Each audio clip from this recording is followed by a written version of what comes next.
by citizens. Police force and High Court destroy cocaine in Kilimanjaro region.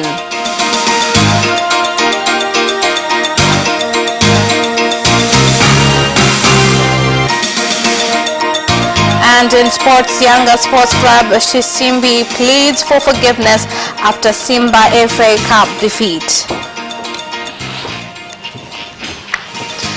Good evening, this is Capital News at 9:30. My name is Khadija Zimbwe. First, the national news. President Dr. John Magufuli has directed leaders to put more emphasis on bringing about development, resolve challenges faced by citizens that are hindering their development efforts. President Dr. Magufuli said this at Chamwino State House when swearing into office various regional and district leaders he appointed yesterday. Pamekuwa na tabia saa nyingine wawekezaji kuanza kuzungushwa. Mwekezaji amekuja na hela yake. Wewe kwa nini umzungushe? There is a habit whereby investors are given a hard time. An investor comes with his own money. Why are you not being straightforward with him? We need investors. It is an opportunity. If you have an investor who puts up a factory, we will create employment but also create revenue. So doctor, please go and make sure an investor gets what he is looking for on that same day. We have land almost in every region, so attract investors to come and invest. Let us not give them a hard time. We must increase speed on how we facilitate business in our country. Utawala wetu Tanzania sasa hivi ni utawala wa utumishi wa watu. Leadership in Tanzania now is service-based to the people and not one to be drunk with power. So I implore you, what needs to be done? Honorable Minister in charge of the sector has already spoken on what you are to do. What I'd like to remind you is that you are going to serve the people.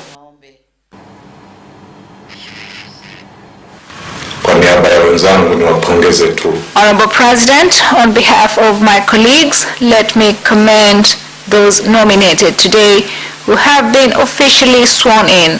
Our focus should be towards serving the people, but most importantly, it is to self-reflect and self-actualize so that when we serve in our positions, we understand the trust bestowed upon us. It is for the development of our country and all citizens. Na kujitambua ili tunapotumikia nafasi zetu tujue dhamana hiyo ni kwa ajili ya maendeleo ya taifa. The police force in Kilimanjaro region, in collaboration with the High Court of Tanzania in Moshi, has destroyed 5.81 kilograms of cocaine after accused Joao Candido, a Brazilian national, was sentenced to 30 years in jail. Ule mzigo ambao ni wenye madawa ya kulevya aina ya cocaine. This is cocaine weighing 5.81 kilograms, and this case was being heard in court, and the suspect was found guilty and sentenced to 30 years in prison. As the police force, we had this evidence in our custody, and it was brought here today so it can be destroyed. We received the evidence, as you can see, and all procedures have been followed which have brought us to this stage, and today we were called to witness the evidence being destroyed. Kama utekelezaji huu tutajiridhisha pia hatua ya mwisho je kitakuwa bado ni chenyewe. ACT Wazalendo Party has introduced the former Minister of Foreign Affairs Bernard Membe as a member who will represent their party in campaign for presidency in this year's general elections. Kwa hivyo mwambie ndugu zangu, wanachama wenzangu, Membe is very popular in Tanzania, but you must remember that he was a Minister of Foreign Affairs for 10 years, and he served well during the time to bring honor to Tanzania. Lakini niwashukuru viongozi wa ACT Wazalendo. I'd like to commend ACT Wazalendo leaders and you members for supporting me and wiping away my tears, and I promise you that you will see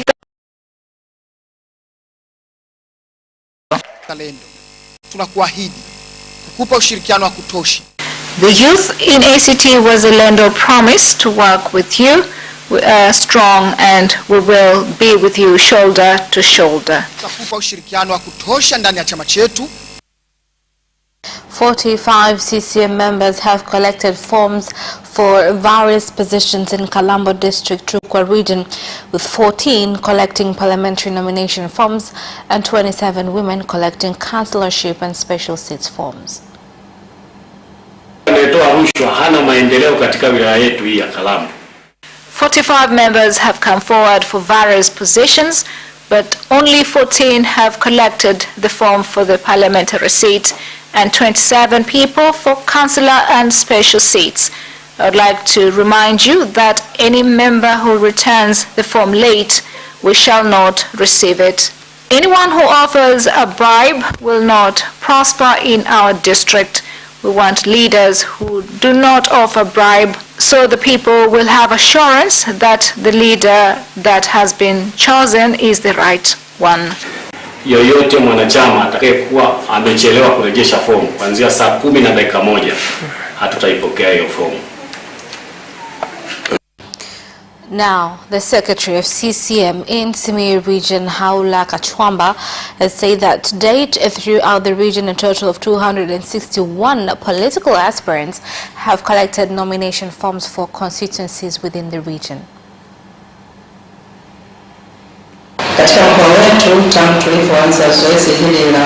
Since we started the exercise of issuing forms to prospective candidates for parliamentary seat and councillors' seats, until now we had 216 people who have come forward. We have 7 constituencies in West Bariadi. There are 34 candidates until yesterday. Maswa West 24, Busega 50, Itidimba constituency 23, 14 in Meatu constituency and 9 in Kisesa constituency. Jimbo la Bariadi tunao wagombea 34 mpaka jana. Political aspirants for a parliamentary position in Mvomero constituency, Morogoro region, have continued to collect and return nomination forms for Chama cha Mapinduzi Party. Hizi zote ni juhudi za kutaka kumuunga mkono Mheshimiwa Dr. John Pombe. This is in support of the work done by Dr. John Pombe Joseph Magufuli. As District Secretary, I'm grateful for the support, but most importantly, it is for democracy in our party. Ile demokrasia ndani ya chama chetu inaonekana imepanuka, na ndio maana wanachama wengi wamejitokeza kwa ajili ya kugombea kutaka dhamana ya ubunge jimbo la Mvomero. The exercise to collect and return nomination forms for parliamentary positions under the CCM banner at the party headquarters in Dodoma City has continued today, with 49 aspirants in 2 constituencies of Chamwino district collecting nomination forms. In Mtera constituency, there are 18 candidates and only 1 woman so far who has come forward. However, we are still open until tomorrow at 4 p.m.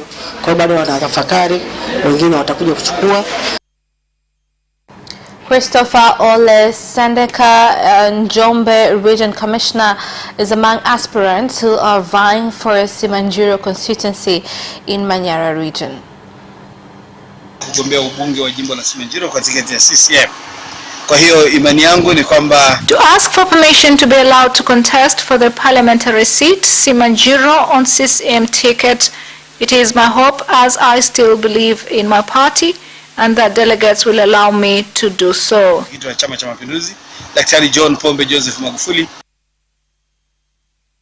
Cha Demokrasia na Maendeleo Party, Chadema, in Mara region have said that they have completed the exercise to select candidates for parliamentary positions in all 10 constituencies within the region, pledging to return their current constituencies and gain more. Ndugu waandishi, nimeiteni kueleza kwamba kama chama. As a party in the region, we finalized the opinion phase for the parliamentary seat in Mara. A lot of members came forward and the exercise went well. And this year we've had some of the best candidates. Kutangaza nia, kuchukua fomu pamoja na mchakato wenyewe wa kura ya maoni. And that is the end of national news. International news follows next.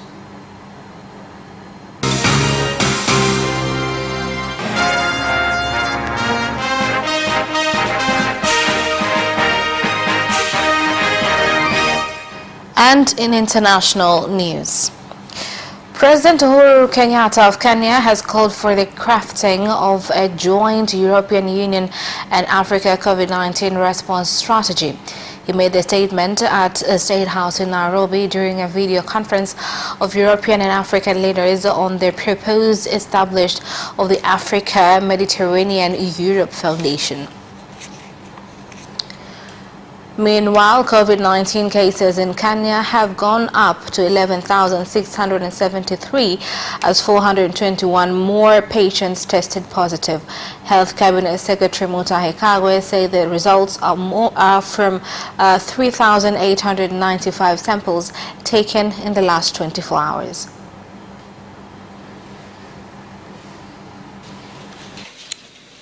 Today, in the last 24 hours, we carried out 3,895 tests. Out of those tests, 421 have tested positive. Therefore, we now have 11,673 positive cases in the country. And I have often said, these are the cases that we know of. These are the cases that have been recognized because samples have been taken from them. Assume that the next person standing next to you is positive. Hebu muangalie vizuri. Unamuona? Unamuona eh? Ijapokuwa haonyeshi yeye kwamba ni positive, wewe assume that person is positive. And I am not saying that Dr. Rashid Aman is positive, but I am assuming. Therefore, that's why we are keeping the social distance. And he is also assuming that I am also the same. Because kwa hivyo, let's be careful, good people.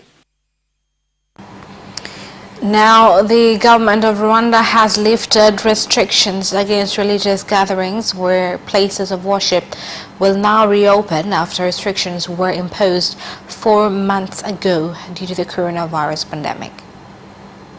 Okay, nilipokea vizuri kwa shangwe na furaha nyingi sana. We have accepted these lockdown easing measures. Indeed, we are happy because our families have been suffering. We can't wait to start going to church. Tuwaone live, tuwaone kwa macho yetu. Minister of Health in Uganda has been reported to conduct public meetings without adhering to health regulations against COVID-19. Opposition parties have called for the minister's resignation, saying the coronavirus is being for political motives. The Ministry of Health has gone ahead to start a campaign, the Tom Semberera campaign. It means don't come near me. Why we are saying keep your distance. As we stand today, we do not see the justification, we do not see the evidence that rallies should not be held. As we stand in today, we do not see the justification that rallies should not be held. It is important for political parties, stakeholders, and the Ministry of Health to have a dialogue so that rallies will be conducted peacefully and healthily. If they will not agree, then we can complain to the Electoral Commission that there are elements of manipulation in election processes. Electoral process. And that is the end of international news. Business news follows shortly after this break. We'll be right back.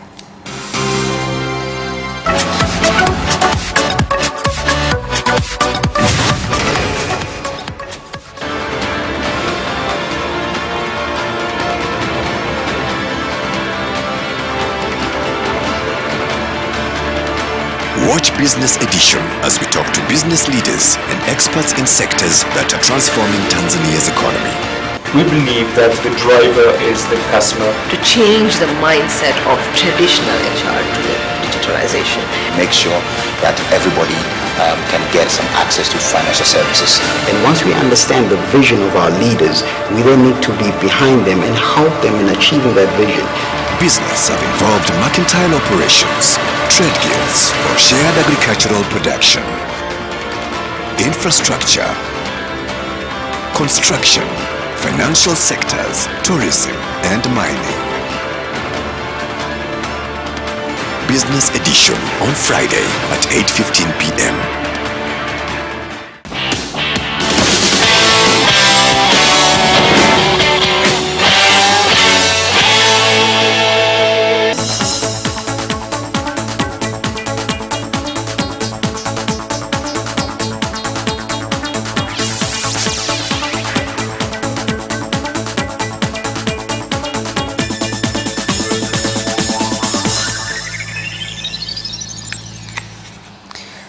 Welcome back, and in business news tonight.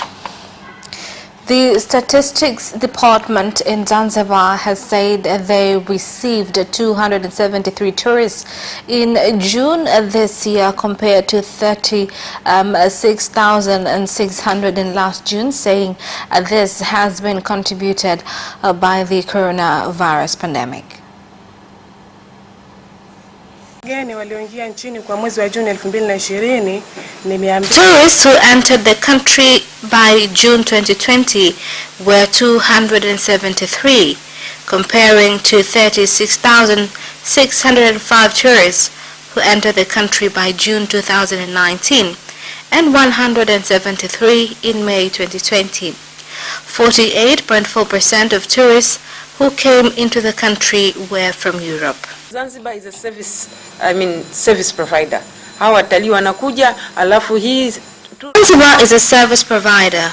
When tourists come, they fall under tour operation companies for further services. With a decrease in number of tourists, definitely the rest of other tourism stakeholders have been affected. Kwa sababu sio ile idadi tuliyokuwa tunatarajia kwamba itaingia ndani ya nchi. The Permanent Secretary from the Ministry of Agriculture, Gerald Gusaya, has directed the Irrigation and Agriculture Manufacturing Company, Agricom, to open branches in all regions of the country so that small-scale farmers can access modern farming equipment in order to increase productivity.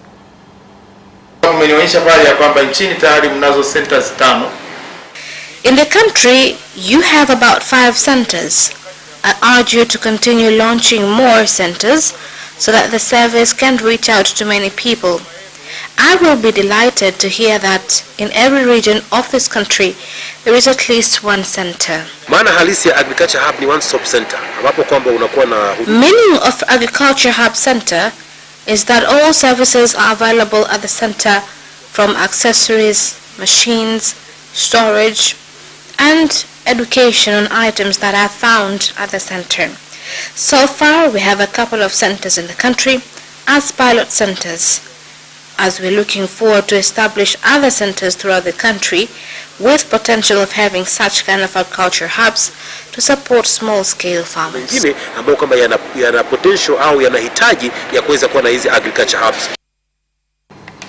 The Indonesian ambassador in the country, Ratra Pradidi, has said that he will advise investors from his country to come to Tanzania and invest in Jombe region, as it has many opportunities such as timber, livestock, avocado, tea and tea production.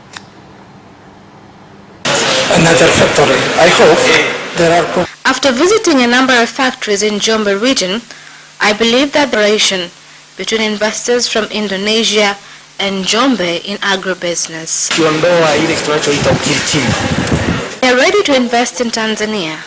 What we need to do is ease down investment procedures by reducing issues of bureaucracy. And that is the end of business news. Sports news follows shortly. Away first time, good start from Bolt. Bolt leading a moment and going away. Gay trying to go with him and he's going to be dragged through the second place, but he's going to win it by 2 meters. Away first time, good start from Bolt. Bolt leading a moment and going away. Gay trying to go with him and he's going to be dragged through the second place, but he's going to win it by 2 meters.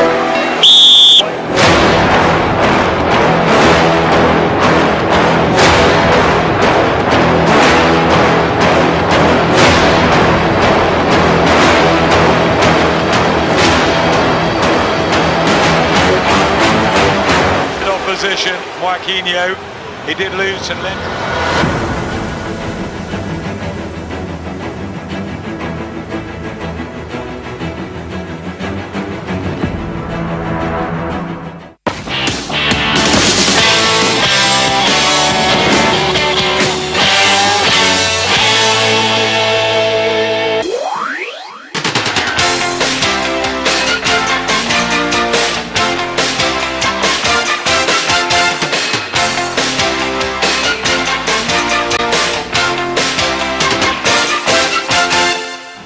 Welcome back, and in sports news. Young Africans, younger SC Captain Papi Shishimbi has asked for forgiveness from fans after a 4-1 loss to Simba SC in Sunday's FA Cup encounter. Here's more on the story.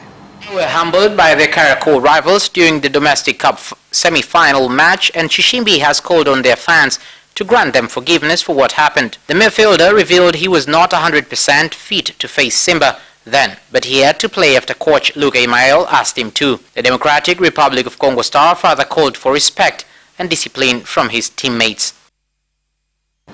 Azam FC's efforts to hold on to second place in the mainland Premier League table suffered yet another shock on Wednesday when they were defeated 1-0 by Mtibwa Sugar.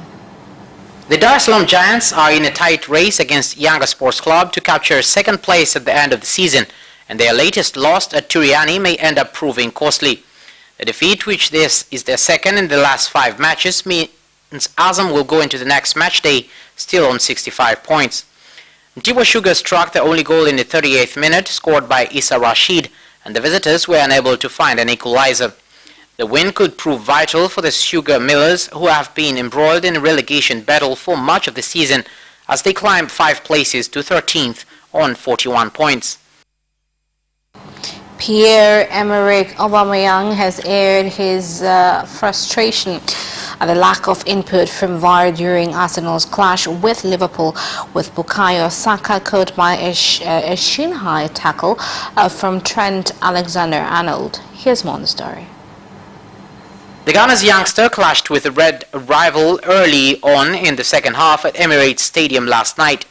It was clear at the time of the incident that he had been on the receiving end of a late challenge. Both men were looking to play the ball, but only one got a boot to eat as the other came in over the top. Saka was left in a crumpled heap on the turf, while Alexander-Arnold, seeing a yellow card flashed in his direction. That was considered to be the end of the matter, with those in charge of technological assistance opting against calling match referee Paul Tierney to pitch side monitor. AC Milan manager has revealed Frank Kessie is now indispensable to his team after his recent performances.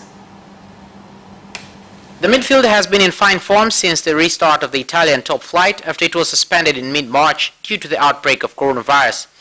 The 23-year-old Ivory Coast international has scored 3 goals in his last 3 games, including his strike in their victory over Parma on Wednesday. The midfielder has not been at his best since the arrival of Pioli in October 2019 and fell out with the Italian technician on a number of times, but has been delivering superb performances lately to the admiration of his manager. And Ole Gunnar Solskjaer has branded it unfair that Chelsea have 48 hours longer than Manchester United to recover before the FA Cup semi-final on Sunday.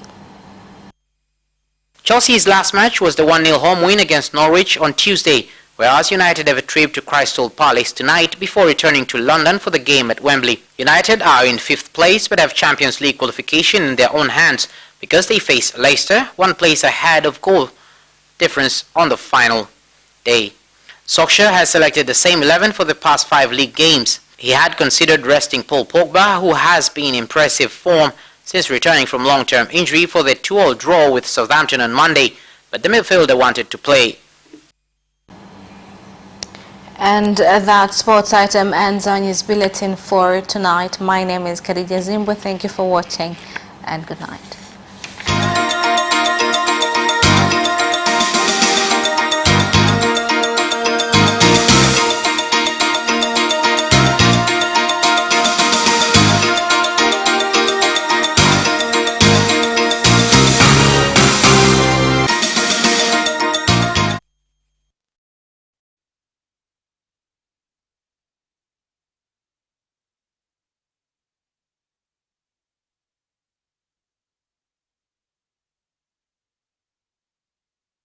You can watch Capital News live on our social media accounts, YouTube Capital TV,